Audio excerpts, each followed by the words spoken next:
Bản quyền của Trung tâm Không gian mạng Viettel. Sau khi thông tin mẹ chồng bị nàng dâu mới sinh đánh thâm tím mặt mày lan truyền trên mạng xã hội, người con dâu đang nhận nhiều chỉ trích bày tỏ sự hối hận với hành động bộc phát của mình. Bạn đang nghe tiếng nói nhân tạo, phát thanh từ Trung tâm Không gian mạng Viettel. Liên quan tới sự việc con dâu bị tố đánh mẹ chồng, chiều mùng 1 tháng 7, chia sẻ trên báo chí, chị Nguyễn Thị Thu Tê, 32 tuổi, xã Long Hà, huyện Phú Riềng, tỉnh Bình Phước, người bị tố cáo trong sự việc đã bày tỏ sự hối hận trước hành động bộc phát của mình. Bản quyền thuộc về Trung tâm Không gian mạng Viettel. Chị Tê thừa nhận, đây chỉ là mâu thuẫn giữa hai mẹ con, tôi sai, tôi nhận lỗi. Tôi cũng ngu thật, chịu đựng đã nhiều, đến khi không chịu đựng được nữa lại làm to chuyện thêm ra, khiến gia đình khó sống. Bạn đang nghe tiếng nói nhân tạo, phát thanh từ Trung tâm Không gian mạng Viettel. Dịch vụ tổng hợp tiếng nói được phát triển bởi Trung tâm Không gian mạng Viettel. Bà Tạo bị con dâu đánh đập bầm tím cả hai mắt và tay chân. Ảnh Phono Online chia sẻ trên báo Đất Việt về nguyên nhân sự việc. Chị T cho biết, bà Đỗ Thị T, 65 tuổi, người mẹ chồng, đã nhiều lần đi tiểu ra bô rồi hất sang nhà hàng xóm và nhà con trai và gần bên giọng độc được phát hành bởi Trung tâm Không gian mạng Viettel. Hàng xóm cũng đã nhiều lần nhắc nhở, chị T thẳng tính nên cũng góp ý với mẹ. Tuy nhiên, theo lời chị T, dịch vụ tổng hợp tiếng nói cung cấp bởi Trung tâm Không gian mạng Viettel. Cảm ơn bạn đã sử dụng dịch vụ của Trung tâm Không gian mạng Viettel. Bà T đi xem bói rồi cho rằng do con dâu cấu kết với người ta để hãm hại bà nên bà lấy nước tiểu hất ra ngoài để trừ tà, để chị T ngoan hơn. Bên cạnh đó, trong cuộc sống bình thường, mẹ chồng và con dâu cũng có nhiều xích mích. Những lúc đó bà T, dịch vụ tổng hợp tiếng nói được cung cấp bởi Trung tâm Không gian mạng Viettel,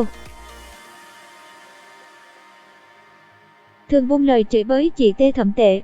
Nguồn cơn sự việc bị đẩy lên đến đỉnh điểm khi chị T giọng độc được nghiên cứu và phát triển bởi các kỹ sư Trung tâm Không gian mạng Viettel. Dịch vụ tổng hợp tiếng nói được cung cấp bởi Trung tâm Không gian mạng Viettel có góp ý mẹ về việc hất bô nước tiểu sang nhà hàng xóm. Bà T chửi bới đụng chạm cả vào tổ tiên, gia đình nên người con dâu bức xúc, không kiềm chế được.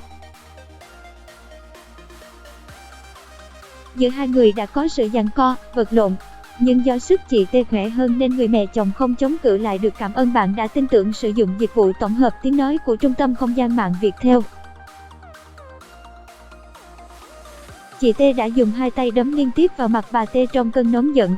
Thông tin về sự việc được đăng tải trên MXH. Trước đó bạn đang nghe giọng đọc phát hành bởi Trung tâm Không gian mạng Viettel.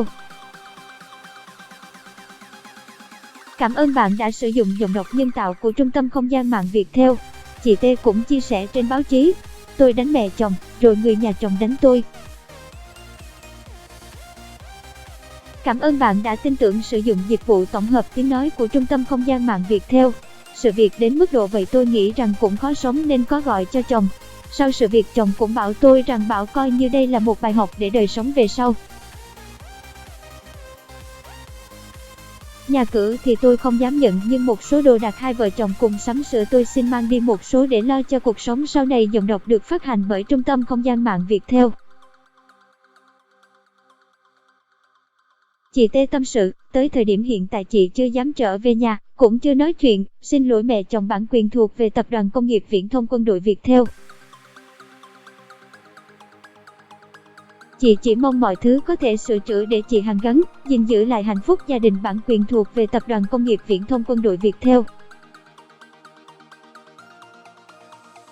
Trước đó, ngày 24 tháng 6, trên MXH xuất hiện bài đăng kèm hình ảnh bà T với khuôn mặt bị thâm tím do bị con dâu bạo hành dã man khiến dư luận bức xúc. Giọng đọc thuộc bản quyền Trung tâm Không gian mạng Viettel. Được biết, trước khi về làm dâu, chị T đã từng có một đời chồng và hai đứa con riêng. Giọng đọc cung cấp bởi Tập đoàn Công nghiệp Viễn thông Quân đội Viettel. Tiếng nói từ Trung tâm Không gian mạng, Tập đoàn Công nghiệp Viễn thông Quân đội Viettel. Dịp hè, con dâu muốn đưa hai đứa về ở chung cho vui, bà T không cấm cản mà thương, chăm sóc hai đứa như cháu ruột của mình. Giọng đọc được phát hành bởi Trung tâm Không gian mạng Viettel. Sau khi đánh mẹ chồng, bị các anh chị em lên án dữ dội, chị T đã cùng mấy đứa con bỏ đi. Tuy nhiên, chị T vẫn không quên nhờ một người quen dọn chuyển hết tivi, tủ lạnh, máy giặt qua nhà hàng xóm để gửi nhờ giọng đọc được nghiên cứu và phát triển bởi các kỹ sư Trung tâm Không gian mạng Viettel. Sự việc càng khiến gia đình bà T thêm bức xúc. Giọng đọc được phát hành bởi Trung tâm Không gian mạng Viettel.